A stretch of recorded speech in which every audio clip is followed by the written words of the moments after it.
Hello friends, তোমরা সবাই কেমন আছো? আশা করছি ভালোই আছো। চলো আজকে আমি তোমাদের সঙ্গে আরও একটি খুব সুন্দর শিবের মন্দির শেয়ার করছি। মানে অপূর্ব শিব ঠাকুরের মন্দিরটা। এটা হচ্ছে শিব ঠাকুরের মন্দিরের সামনেটা, মানে মন্দিরটাই এতটা সুন্দর কাজ করা রয়েছে। দেখো যেখানে রয়েছে সুন্দর একটা শিব ঠাকুরের মূর্তি।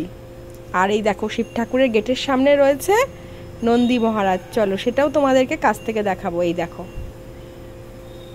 মানে যেমন বাইরেটা সুন্দর সেমন গেটটা সুন্দর, আর ভেতরে শিব ঠাকুরটা মানে অপূর্ব। ওখানে একটা লিঙ্গ রাখা রয়েছে, কিন্তু লিঙ্গটাও খুব সুন্দর। লিঙ্গটার সঙ্গে আরও বিভিন্ন ঠাকুর রয়েছে, চলো তোমাদেরকে দেখাচ্ছি। এই দেখো, এটা হচ্ছে নন্দী মহারাজ।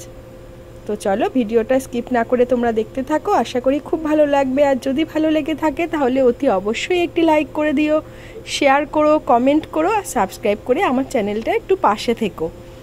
চলো দেখতে থাকো।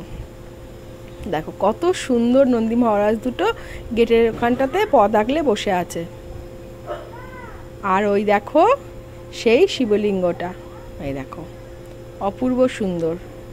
পুজো করেছে সেই জন্য অত সুন্দর ফুল বেলপাতা সব রয়েছে। আর ওপরে দেখো ছোট্ট ছোট্ট সব রাধাকৃষ্ণ, বিভিন্ন রকম আর কি দেবদেবীর মূর্তি সব রয়েছে এখানে।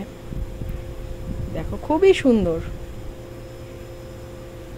তো চলো তোমরা ভিডিওটা স্কিপ না করে দেখতে থাকো, আশা করি খুব ভালো লাগবে। আর যদি ভালো লেগে থাকে তাহলে একটু আমার চ্যানেলটা সাবস্ক্রাইব করে এগিয়ে নিয়ে যাওয়ার জন্য সাহায্য করো। আর আমার চ্যানেল কেমন কি লাগছে তোমাদের, যদি ভালো লেগে থাকে একটু কমেন্ট করে জানিও। তো চলো আজকের মতো আসলাম। সবাই ভালো থেকো, সুস্থ থেকো, সাবধানে থেকো। আর আমি চলে আসবো আবার নতুন কোনো ভিডিও নিয়ে। তো আজকের মতো আসলাম, টাটা।